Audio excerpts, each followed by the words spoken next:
The cruelest words are never whispered, they are launched like weapons in public spaces, designed to shatter a person's dignity while onlookers simply turn their heads. I stood frozen in the crowded produce aisle of our local market, the vibrant colors of fresh fruits blurring into a hazy streak as a sharp, mocking laugh pierced through the ambient murmur of afternoon shoppers. A group of teenagers stood huddled together near the organic displays, their fingers pointed callously toward Julianne, the girl whose quiet grace had captured my heart for months. Julianne was holding a small basket of greens, her head bowed so low her golden hair fell forward like a shield, but it could not hide the trembling of her shoulders or the way the sunlight caught the unique, porcelain-white patches of vitiligo blooming across her skin. The teenagers laughed louder, one of them callously mimicking a cow's patterns, ensuring their malicious taunts were loud enough to echo across the entire section. My chest tightened with a mixture of suffocating rage and profound sorrow as I watched a single tear trace down her cheek, realizing that the world could be infinitely cruel to someone so extraordinarily beautiful. If this powerful moment of standing up against cruelty touches something deep within you, please take a second to like this video, leave a heartfelt comment, share it with someone who needs a reminder of human goodness, and subscribe to our channel to join our growing community of compassion.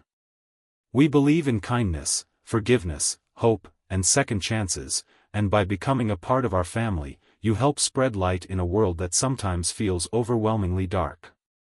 Long before that fateful afternoon at the market, I had known Julianne as a quiet fixture in our small town, a gifted botanical illustrator who spent her days capturing the intricate beauty of nature on canvas.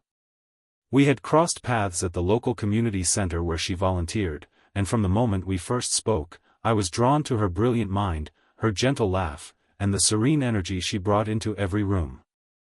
Julianne lived with vitiligo, a condition that beautifully mosaic-mapped her skin with patches devoid of pigment, creating a striking contrast against her natural complexion.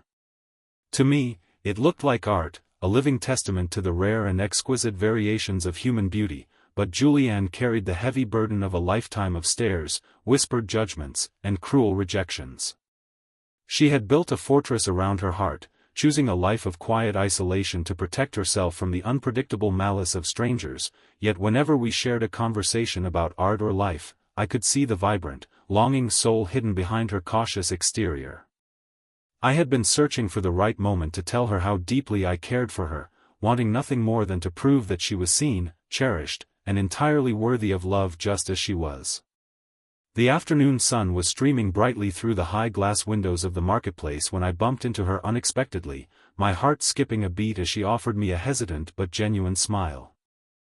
We chatted briefly about our plans for the week, the comforting warmth of the daytime air filtering through the open-air market as families and elderly couples browsed the aisles around us.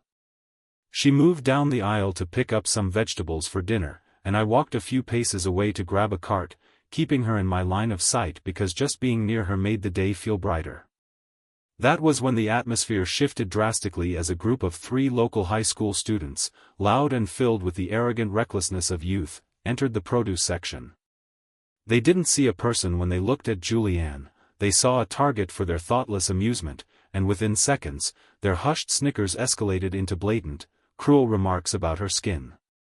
Julianne froze instantly, her entire body rigid as the weight of their words crashed over her, her knuckles turning white as she gripped her shopping basket, trapped in a public nightmare while the rest of the market seemed to carry on unbothered. The anger that surged through me was unlike anything I had ever experienced, a fierce, protective instinct that demanded immediate action, but as I began to step forward, I forced myself to pause and think.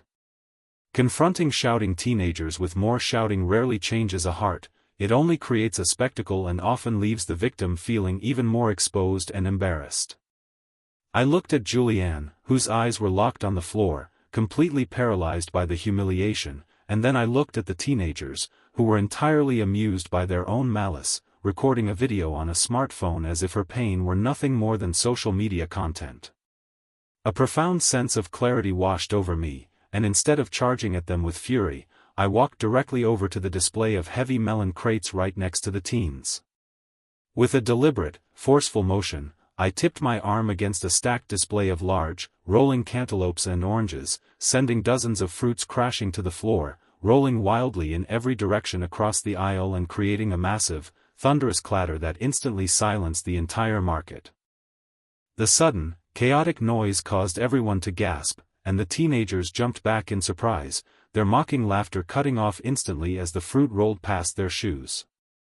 The entire aisle fell into a dead silence, all eyes locked onto me as I stood in the center of the mess, but instead of apologizing or acting flustered, I turned my gaze directly onto the boy holding the phone.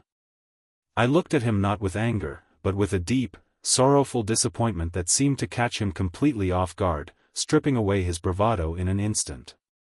I didn't yell. Instead, I spoke in a clear, resonant voice that carried across the quiet room, asking him if he felt proud of using his strength to make a gentle soul cry, and if this was the legacy he wanted to leave in our town.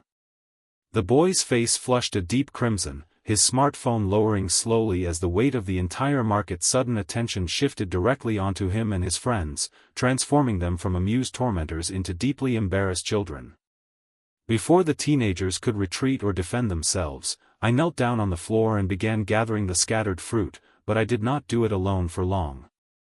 Julianne, despite her immense pain, was the very first person to step forward, kneeling down beside me in the bright afternoon light to help clear the aisle, her hands moving with the same gentleness she showed to everyone.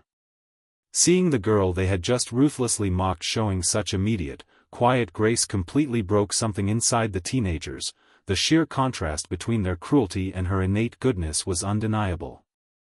The main instigator, a young man named Lucas, stood frozen for a long moment, looking from the phone in his hand to Julianne's face, where a tear was still drying on a patch of her beautiful, unique skin. In a stunning turning point that left the surrounding onlookers breathless, Lucas dropped to his knees, his hands trembling as he began helping us pick up the fruit, his arrogant posture completely collapsed into genuine remorse. As we cleared the aisle together in the warm afternoon light, Lucas looked directly at Julianne, his voice cracking with an emotion he clearly wasn't prepared for as he apologized, admitting that he had been thoughtless and deeply regretted the pain he had caused. His two friends joined in, their heads bowed in shame, offering sincere apologies that echoed softly through the produce section as a few onlookers openly wiped away tears at the sudden transformation.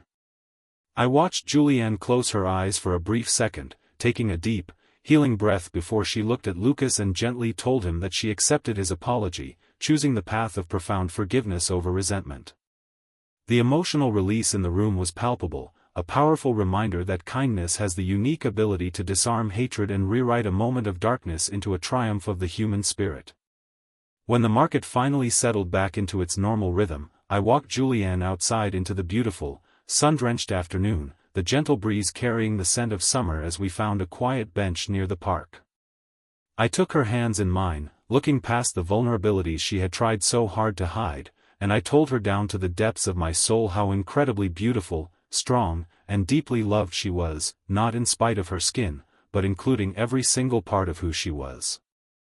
For the first time in all the months I had known her, a brilliant, unburdened smile spread across Julianne's face, her eyes shining with tears of joy rather than sorrow as she realized she no longer had to face the world's judgments alone. We sit here today as part of a beautiful journey together, knowing that a single moment of standing up for what is right can completely change the trajectory of multiple lives. Before we share our final thoughts, we would love for you to leave a meaningful comment below sharing your own reflections on the lesson of this story, perhaps a time when you witnessed the power of kindness or how choosing forgiveness can heal a broken moment.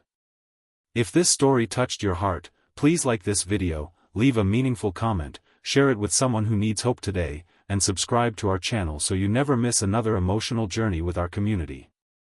Thank you for being the light the world so desperately needs.